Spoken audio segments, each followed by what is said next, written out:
हम लोग atomic structure पढ़ रहे थे, राइट। मैंने उसके 2 पार्ट कंप्लीट कर दिए थे। आज हम लोग 3rd पार्ट स्टार्ट करने जा रहे हैं, जिसमें हम लोग कणों के बारे में पढ़ेंगे। कणों की खोज किसने की थी, उसका आवेश कितना होता है, उस पर द्रव्यमान कितना होता है, कण होते क्या हैं। तो हम लोगों ने कल तत्व थोड़ा पढ़ा था, हम लोग एटम भी पढ़ चुके हैं। एटम क्या होता है, अविभाजित इकाई होती है, अविभाजित होती है, उसको हम और छोटे भागों में नहीं बांट सकते। लेकिन ऐसा नहीं है, जो हमारा एटम होता है वो किससे मिलकर बना होता है, जो हमारा परमाणु होता है वो किससे मिलकर बना होता है, 3 चीजों से, इलेक्ट्रॉन, प्रोटॉन और न्यूट्रॉन। ठीक है। इलेक्ट्रॉन की खोज किसने की थी, जे थॉमसन ने। प्रोटॉन की खोज किसने की थी, गोल्डस्टीन ने। न्यूट्रॉन की खोज किसने की थी, चैडविक ने। ठीक है। इलेक्ट्रॉन को दर्शाते किससे, ई से। प्रोटॉन को पी से या 1h1 से। 1h1 आपको याद आ रहा होगा, आपने कल समस्थानिक पढ़ा था इससे पहले वाले लेक्चर में। तो इससे पहले वाले लेक्चर में मैंने 1h1, 1h2, 1h3 के बारे में आपको बताया था। तो ये 1h1 वहीं से लिया है। ठीक है। जो 1h1 है वो क्या है, प्रोटॉन उसको बोलते हैं। न्यूट्रॉन को इस तरीके से लिखते हैं। ठीक है। फिर इस पे आवेश, जो इलेक्ट्रॉन होता है वो ऋणावेशित होता है, प्रोटॉन जो होता है वो धनावेशित होता है, और न्यूट्रॉन उदासीन होता है। ये कल हम पढ़ चुके हैं। अब इस पर जो होता है आवेश, कूलाम में कितना होता है ये हमको देखना है। तो कूलाम में कितना होता है, 1.6 इंटू 10⁻⁻19 कूलाम इलेक्ट्रॉन का आवेश होता है। प्रोटॉन का आवेश कितना होता है, प्लस 1.6 इंटू 10⁻⁻19। न्यूट्रॉन पे कितना आवेश होता है, उदासीन होता है, उस पर कोई चार्ज या आवेश नहीं होता है। ठीक है।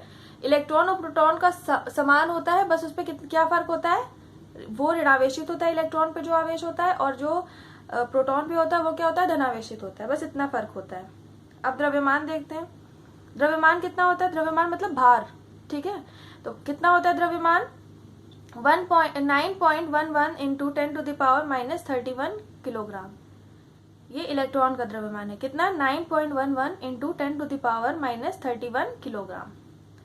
नेक्स्ट है प्रोटॉन। प्रोटॉन पे कितना द्रव्यमान होता है, 1.67 इंटू 10⁻⁻27 किलोग्राम। अब न्यूट्रॉन पे देखते हैं। न्यूट्रॉन पे कितना है, 1.67 इंटू 10⁻⁻27 किलोग्राम। ठीक है। तो ये हमारा क्या था, कणों के बारे में थोड़ा सा था, कणों की इतिहास था कि किसने किसकी खोज करी। ठीक। इसकी एक छोटी सी आप ट्रिक फॉलो कर सकते हो, जिससे आपको इजीली याद हो जाएगा कि इलेक्ट्रॉन, प्रोटॉन और न्यूट्रॉन की किसने खोज की थी। लोग बहुत ज्यादा बच्चे कंफ्यूज हो जाते हैं कि कभी कभी किताब में लिखा होता है रदरफोर्ड के बारे में प्रोटॉन के साथ, तो खोज जो की थी वो गोल्डस्टीन ने की थी। रदरफोर्ड ने केवल उनका नाम दिया था।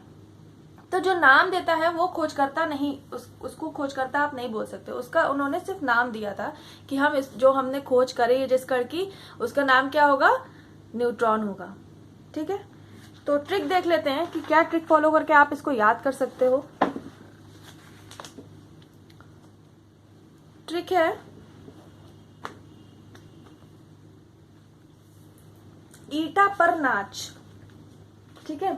ट्रिक क्या है, ईटा पर नाच। ई से इलेक्ट्रॉन, ई से क्या हुआ, ई से क्या हुआ, इलेक्ट्रॉन। टा से थॉमसन। ठीक है, थॉमसन। ई से इलेक्ट्रॉन और टा से थॉमसन। पा से क्या हुआ, प्रोटॉन। ठीक है। ना से क्या हुआ, न्यूट्रॉन।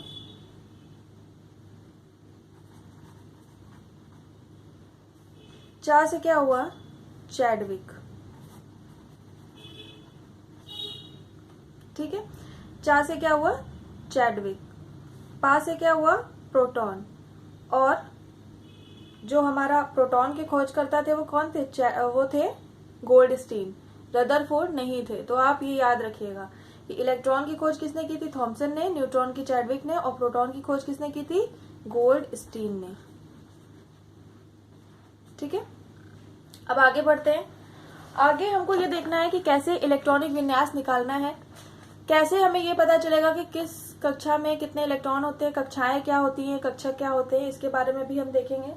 तो कल थोड़ा सा मैंने आपको ब्रीफली बताया था कि एक तत्व में नाभिक होता है, किसी भी तत्व में एक नाभिक होता है, उसके पास में कक्षाएं होती हैं। कल हमने ये पढ़ा था कि कोई भी तत्व होता है उस पर क्या होता है, नाभिक होता है, और नाभिक के पास में क्या होती हैं, कक्षाएं होती हैं, कुछ इस तरीके से।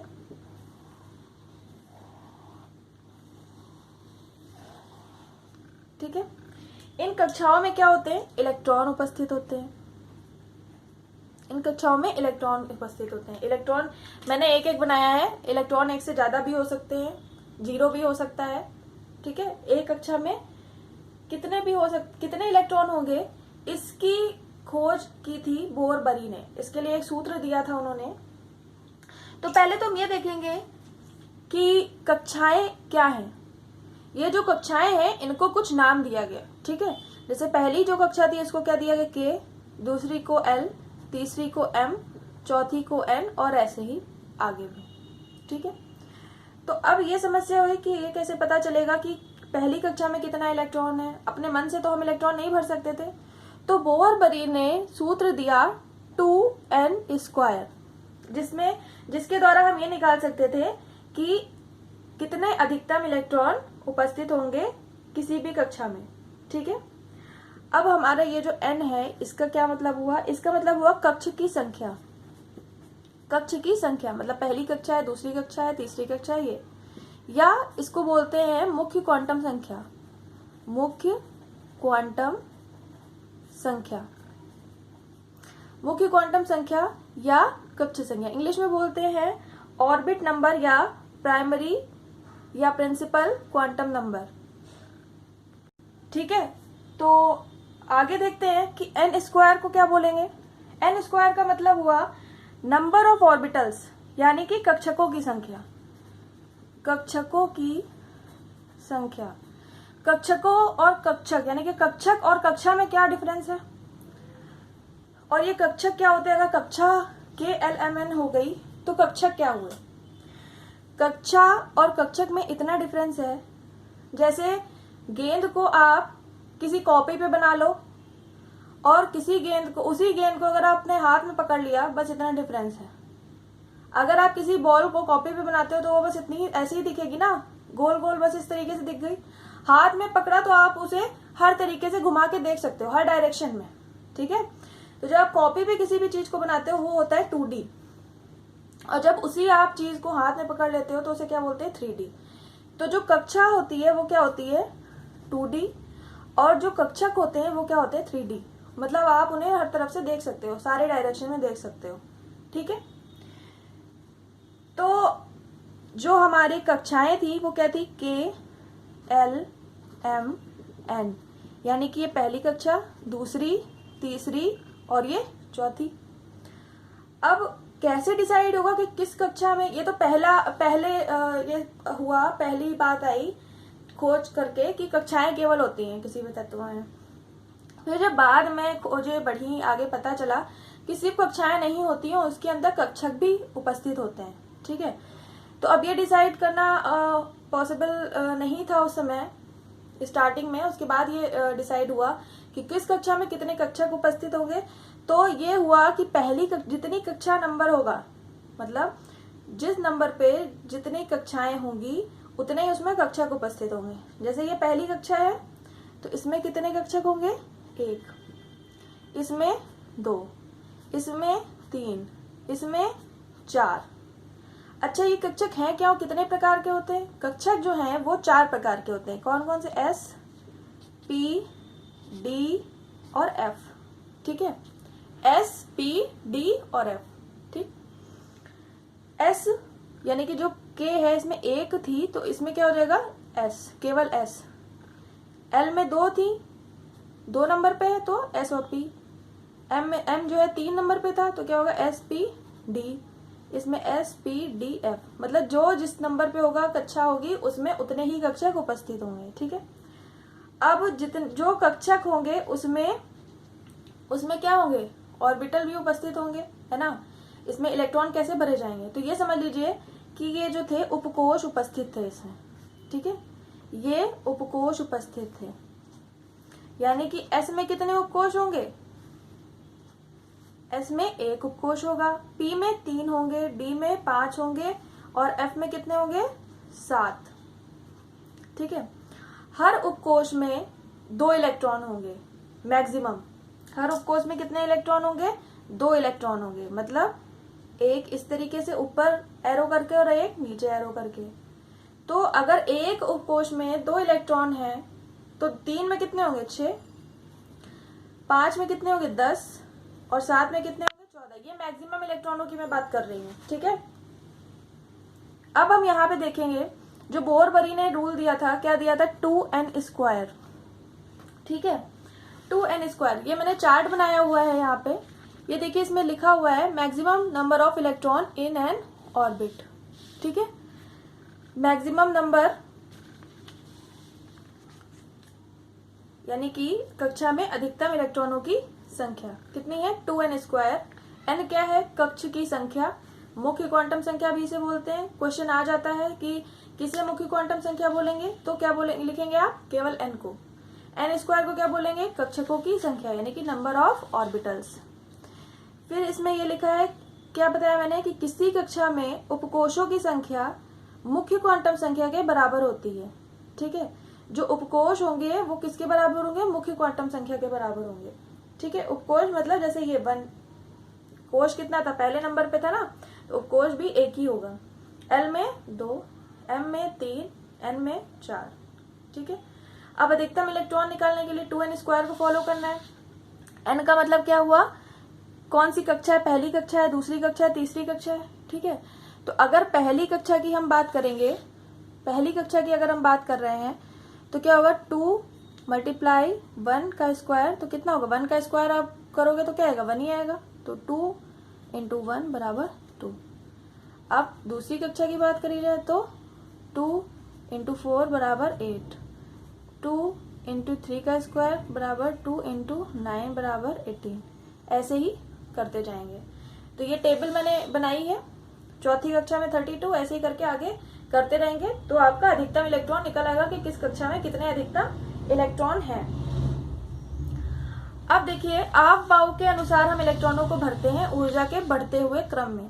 ठीक है, न्यूनतम क्या हुई? 1s हुआ। पहले 1s में लिखेंगे, इलेक्ट्रॉन भरेंगे, फिर 2s, 2p, 3s, 3p, 4s, 3d, 4p, 5s, 4d, ऐसे करके मैंने ये ऊर्जा का क्रम लिखा हुआ है।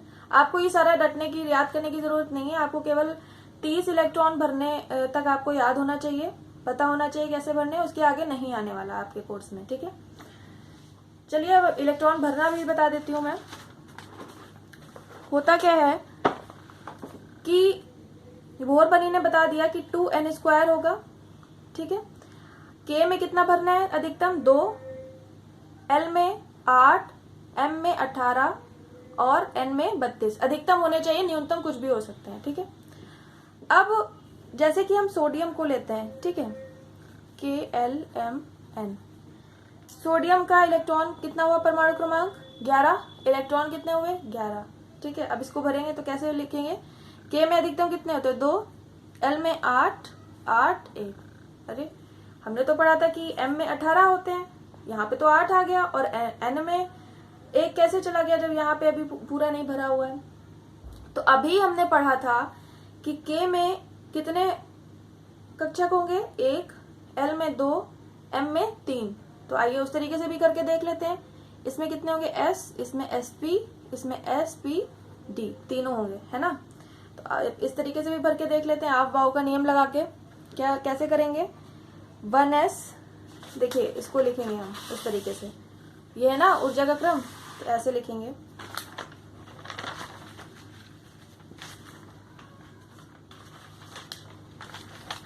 आप इस तरीके से समझो, 1s, 2s, 2p, 3s, 3p, 4s, 3d, है ना? तो भर के देख लेते हैं हम। 1s, 2s, 2p, 3s, 3p। अब इलेक्ट्रॉन भर के देखते हैं। 1s2, क्योंकि s में अधिकतम कितने होंगे? 2। s में कितने होंगे? 2। p में अधिकतम कितने भर सकते हैं? 6। 6 से ज्यादा नहीं होंगे, कम हो सकते हैं। ठीक है, और S अब कितना बचा, 11 भरने थे ना, 10 हो गए, एक बचा, क्या करेंगे, एक और भर देंगे। ठीक, अब देखो ये तो हमारी K हो गई, ये हो गई L शेल, ये हो गई M शेल। ये पहली कक्षा, दूसरी कक्षा और ये तीसरी कक्षा। अच्छा, कक्षा कौन बताता है, जैसे हमने ये लिखा है तो ये क्या हो गई, कक्षा। ठीक है, और ये क्या हो गई, कक्षक या उपकोष। आगे बात समझ में, ये क्या हो गई, उपकोष, और ये क्या हो गई, कक्षा। ठीक है, तो हमें ये नंबर देके पता चल गया दूसरी कक्षा चल रही है, तीसरी कक्षा चल रही है। अब और भी देख लेते हैं। तो इस तरीके से हमने यहाँ पे K में भरा 2, L में भरा 8, M में कितना भरा, सॉरी ये यहाँ पे पोटेशियम का मैंने लिख दिया 19 का, यहाँ पे क्या हो गया 8 और यहाँ पे 1। ठीक है, ये पोटेशियम का मैंने गलती से लिख दिया, 19 होता है उसका परमाणु क्रमांक, पोटेशियम 19 उसका लिख दिया। चलिए फिर से बता देती हूँ मैं। सोडियम का Na11 है, इसको कैसे लिखेंगे, 1s2 2s2 2p6 3s1। K में कैसे लिखेंगे, KLM, यानी कि 2 8 1। ठीक है, पोटेशियम में क्या होगा, पोटेशियम का परमाणु क्रमांक होता है 19, 1s2 2s2 2p6 3s2 3p6 4s1। ये कितना हो गया, 10 और 8 18 और 1 19। ठीक है, ये हो गया KLMN। ठीक, अच्छा 4s पहले आ गया, 3D बाद में आ गया, आप ये भी सोच रहे होगे। होता क्या है ना, अभी मैंने पहले बताया कि ऊर्जा के बढ़ते हुए क्रम में लिखते हैं, तो जो 4s की ऊर्जा होती है वो कम होती है। एक रूल होता है N+L करके। ठीक है, तो N+L से निकालते हैं कि किसकी ऊर्जा कम है, किसकी ऊर्जा ज्यादा है। वो आपके नहीं है काम का, इसलिए मैंने इसको नहीं बताया, बस हल्की सी जानकारी दे दी है कि इस रूल को अप्लाई करके निकाला जाता है कि किसकी ऊर्जा कम है, किसकी ज्यादा। अच्छा, कुछ अपवाद हैं इलेक्ट्रॉनिक विन्यास के, जैसे कॉपर 29 और क्रोमियम 24। ठीक है, होना क्या चाहिए, इलेक्ट्रॉनिक विन्यास 1s2 2s2 2p6 3s2 3p6 4s2 3d9। ठीक है, होना ये चाहिए। अच्छा, ये हम कैसे, हमें पता चलता है कि अब हमें आगे बढ़ते जाना है। जब कक्षा में इलेक्ट्रॉन पूरे हो जाएंगे तो हम आगे अगली कक्षा में चले जाएंगे। फिर जिस कक्षा में इलेक्ट्रॉन भर जाएगा, जैसे कि हमने S, ये पूरी ये ऊर्जा का क्रम है ना, और S में 2 होते हैं हमें पता है, P में 6 होते हैं, D में 10 होते हैं टोटल अधिकतम इलेक्ट्रॉन। तो जैसे जैसे इलेक्ट्रॉन पूरे होते जाएंगे हम क्या करेंगे, आगे बढ़ते जाएंगे। हमने इसमें 2 भर दिया, अब हमको और भरना है तो किस में जाएंगे, इस वाली कक्षा, यहाँ पे आएंगे, फिर इसमें जाएंगे, फिर इसमें। जैसे जैसे आगे हमको जरूरत पड़ती जाएगी इलेक्ट्रॉन भरने की, वैसे वैसे हम आगे उपकोषों में बढ़ते जाएंगे। ठीक है, अब देखो यहाँ पे अपवाद ये है कि कोई भी कक्षा होती है या कोई भी तत्व होता है या हम लोग हैं, जीव जंतु हैं, वो अपने आप को क्या करना चाहते हैं, स्थायी करना चाहते हैं। स्टूडेंट कैसे स्थायी करना चाहते हैं खुद को, नौकरी पाके। वैसे ही तत्व क्या करना चाहता है, अपने आप को स्थायी बनाता है अलग अलग तरीकों से। जैसे यहाँ पे तत्व क्या चाहता है, अपने आप को स्थायी करना। ये जो उपकोष है ये अपने आप को स्थायी करके, कैसे करके तत्व को स्थायी